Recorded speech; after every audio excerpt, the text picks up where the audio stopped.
bagaimanakah kedudukan orang yang tak bertarekat itu? Saya tidak boleh menjawab kedudukan tiap individu, ya, itu di tangan Allah. Tapi secara umum tadi telah saya terangkan, ya, bahwa asas agama Islam itu ada 3.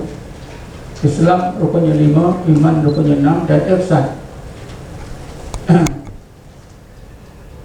Berdasarkan ayat 16 surah Al-Jin, manusia yang beragama Islam itu dapat dibagikan kepada 2 golongan. Golongan pertama yang berjaya menyempurnakan ketiga-tiga asas. Islam rukunnya 5 dilakukan, dan iman rukunnya 6 dipegang sebagai akidah. Kemudian dilayarkan melalui tarekat sampai ke tingkat ihsan. Mereka ini dijanjikan oleh Allah Subhanahu wa taala dalam ayat 56 surah Al-A'raf. Bismillahirrahmanirrahim. Wala tufsidu fil ardi ba'da islahiyah wad'uhu khawfan wa tama'ah inna rahmatallahi qaribun minal muhsinin. Janganlah kamu rosakkan, buat kerosakan di muka bumi.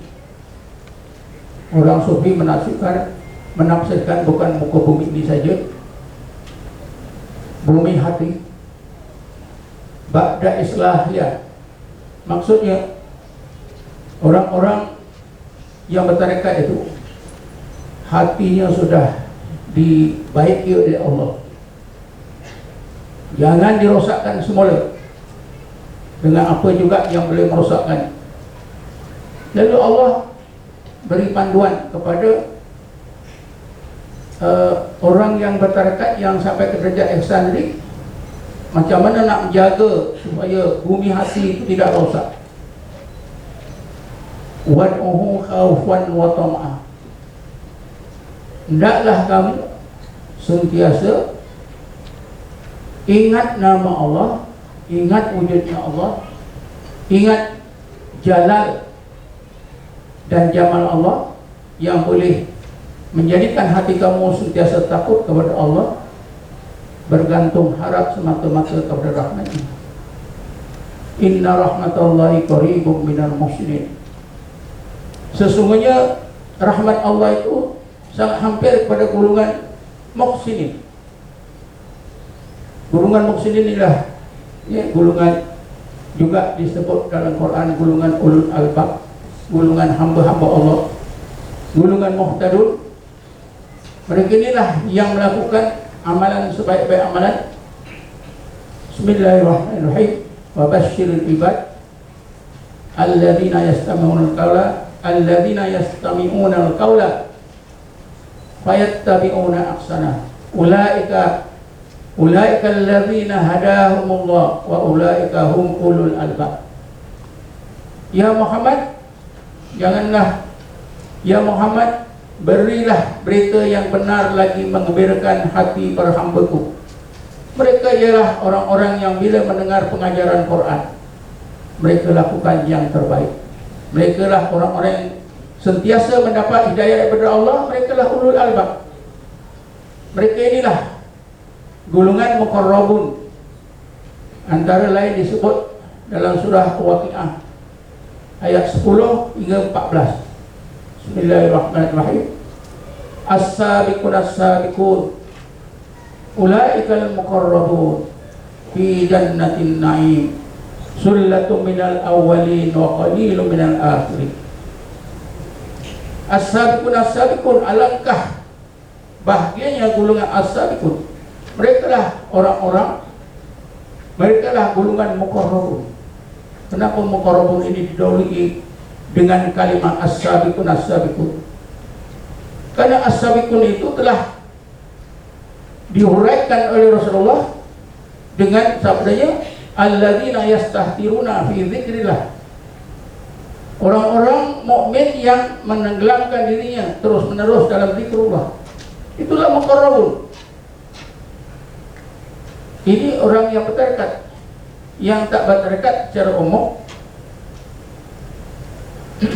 ialah orang yang beragama Islam yang hanya mampu melaksanakan 2 daripada 3 asas agama Islam. Rukun Islam yang 5 dilakukan, rukun iman yang 6 dipegang sebagai akidah.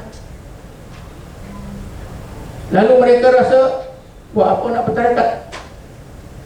Tidak cukup ke? Mereka ini tuan-tuan melakukan agama Islam tidak boleh istiqomah berdasarkan ayat 16 surah 7. Yang pertama tadi, golongan yang bertarekat ialah bismillahirrahmanirrahim, wa illa istaqamu ala tariqati la asqainahum ma'an ghadaqa. Sekiranya manusia itu istiqamah di atas jalan tarekat ini, dalam tafsir tarekat itu, tarekat dalam ayat 16 surah 7 ini ditafsirkan dengan agama Islam. Jadi mereka yang istiqamah di atas jalan agama Islam ialah yang dapat menyempurnakan 3 asas agama Islam tadi. Mereka inilah golongan muqarrabun, ya. Lalu Allah janjikan la asqainahum ma'an ghadaqa. Nescaya kami akan kurniakan kepada mereka rahmat dan nikmat zahir dan batin, dunia akhirat yang melimpah ruah. Ini kalau kita dekatkan dengan ayat 56 surah Al-A'raf tadi, lagi lebih jelas. Di samping orang yang boleh istiqamah ini tuan-tuan ialah penganut agama Islam yang tak boleh istiqamah.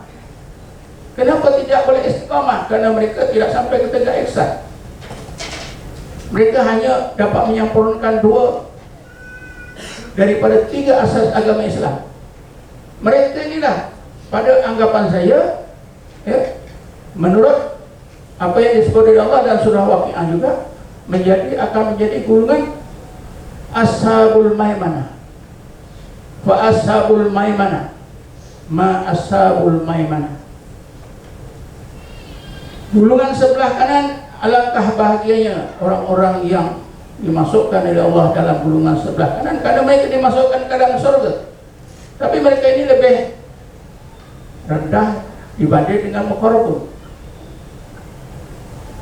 Jadi kemungkinan orang yang bertarekat akan menjadi ashabul maimanah, masuk dalam surga juga, kecuali mereka melakukan dosa besar. Di antara 4 dosa besar seperti yang disebut dalam Quran, yaitu tidak melakukan sholat, tidak membantu orang miskin, berlarut-larut dalam dosa, dan tidak yakin pada hari kiamat. Bismillahirrahmanirrahim. Ma salakakum fis saqar? Qalu ma nakum minal musallin wa ma nakunu imul miskin wa nahnu nakhudhu ma'al khaidin wa nahnu nukadzibu biyaumiddin. Inilah 4. Kalau seorang mukmin melakukan 4 kesalahan besar, tak sembahyang, tak bantu orang miskin, berlarut-larut dalam dosa, dan 1 tak yakin adanya hari kiamat, ini dianggap golongan mujrimin, dimasukkan ke dalam neraka oleh Allah. Walaupun begitu, ada setengah ulama mengatakan walaupun mereka ini melakukan dosa besar, sekiranya mereka dapat syafaat Nabi Muhammad SAW, mereka juga akan dilepaskan daripada neraka, terus masuk ke dalam surga. Wallahu a'lam.